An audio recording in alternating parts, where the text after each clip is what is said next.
안녕하세요. 김동섭입니다. 8월 16일 아침 시작하도록 하겠습니다. 어제 국내장이 휴장이었죠.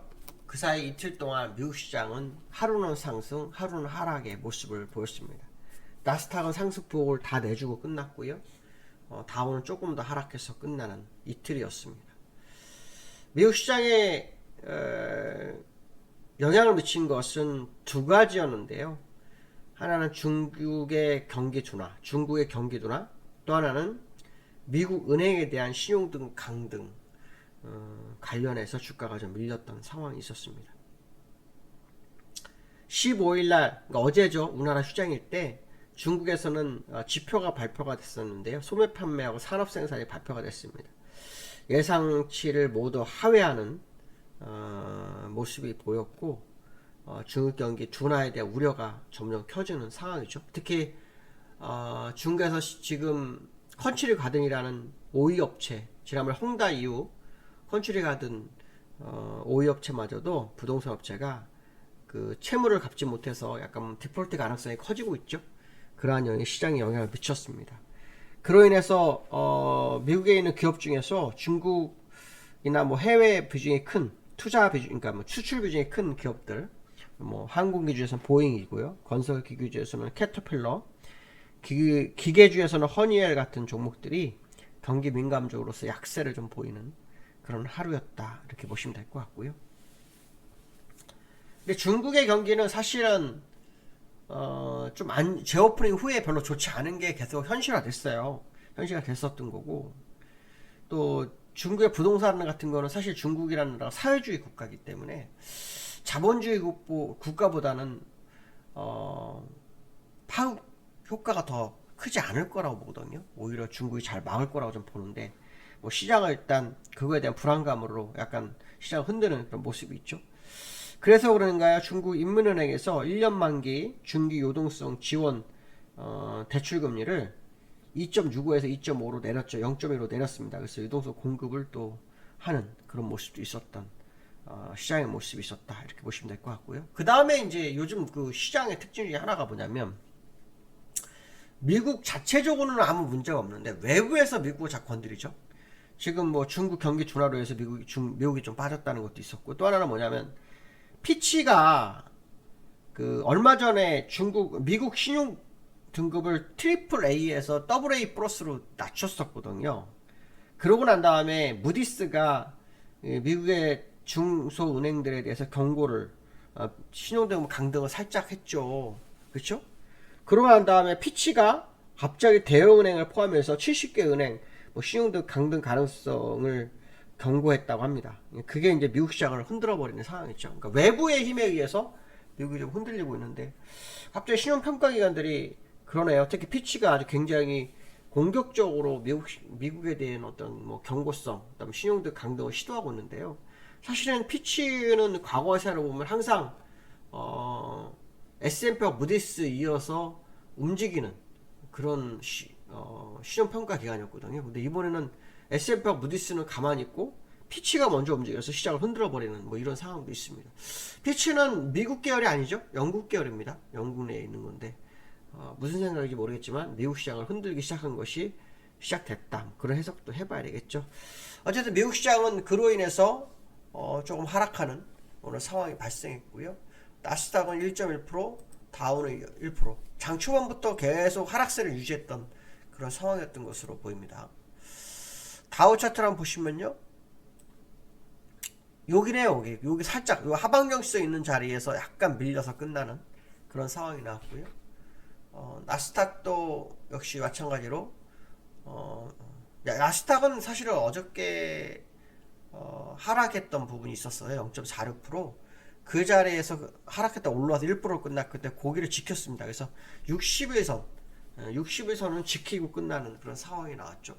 근데 후행스팬은 이제 캔들을 깨기 시작했죠. 두 번째 시도하죠. 여기서 한 번 있었고 두 번째입니다. 그래서 60일선이 깨질 수도 있겠다라는 생각을 한번 해볼 수 있겠죠. 어쨌든 전 세계의 가장 중요한 나라 하면 미국이죠. 미국이 외부적 충격에 의해서 시장이 약간 흔들리고 있는 것은 사실이다. 그것만큼은 뭐 피해갈 수 없는 상황이 아닐까, 뭐 그런 생각 해봐야 되는데요. 그 부분이 이제 아시아 시장에 어떤 영향을 미치는지 한번 봐야 되겠죠. 물론 아시아 시장은 사실 미국보다는 중국 영향을 좀 많이 받고 있어요. 컨츄리 가든의 어떤 디폴트 가능성이 홍콩을 누르고 중국을 누르고 그거로 인해서 이제 뭐 대만이나 우리나라 영향, 일본은 좀 덜 영향 받고 있는 그런 모습인데요. 지금 어제 같은 경우에도 보시면 실제로 중국은 안 빠졌어요. 중국은 3147, 그러니까 약 30포인트 정도 밀렸다가 1% 밀렸다가 다 되돌리고 있었어요. 중국은요.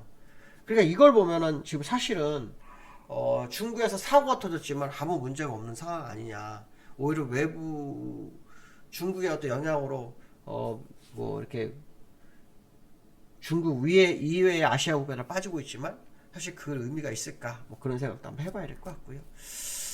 두 번째로는요, 삼성전자가 반도체 투자 재원을 확보했다. 뭐 이런 뉴스가 있더라고요. 쭉 봤더니요, SML이라는 지분을 팔았더라고요. 그래서 3조 정도를 확보했는데 지분이 1.6% 정도가 있었다고 합니다. 절반 넘게 팔아서 지금은 이제 한 0.7% 정도 남았다고 하더라고요. 근데 ASML을 매수할 때는 약 3,300억이었답니다. 그러니까 거의 한 20배 정도 남긴 거죠. 20배 정도 남기고 팔았는데요. 7년 만에 매각을 한 거라고 하네요. 이유는 그거랍니다. 반도체 투자 재원 확보가 목적이다. 이렇게 합니다. 지금 아시겠지만 연말쯤 되면 반도체가 뭐 회복 경기가 될 거다. 뭐 그런 얘기가 좀 많거든요. 그로 인해서 뭐 미리 초격차, 그러니까 TSMC하고 초격차를 위한 뭐 배팅을 시도했다. 뭐 이런 얘기가 나오고 있는데요.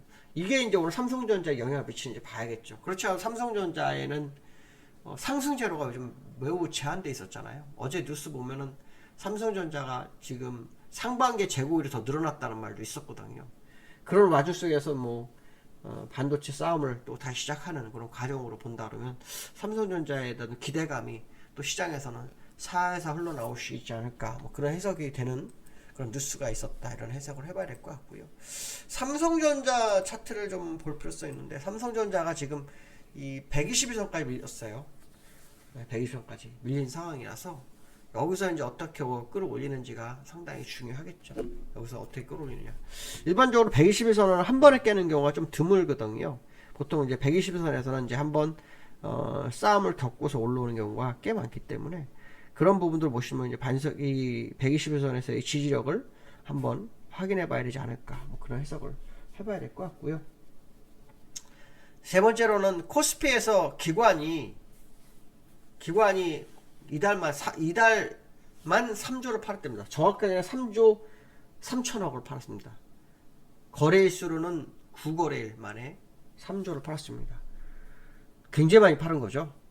특히 이 기관 중에서 연기금이 17거래일 연속으로 1조 정도 팔았고요. 사모펀드가 9거래일 연속으로 5천억 팔았습니다.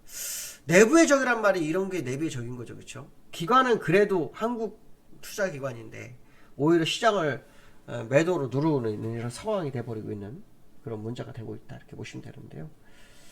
이유는 뭐 국내 악재가 매도를 부추겼다, 이런 얘기를 하는 것 같습니다. 대형주 위주로 매도를 많이 했다, 이렇게 얘기하고 있고요. 기관의 매도는 올해에서는 가장 긴 기간 매도하고 있는 상황이다, 이렇게 보이고 있는데요. 삼성전자를 8,090억원을 팔았네요. 포스코홀딩스 3,600억을 팔았고요. SK하이닉스 2,000억, 기아를 1,850억, 현대차 1,630억, LG엔솔을 1,270억 이런 수로 팔았는데요.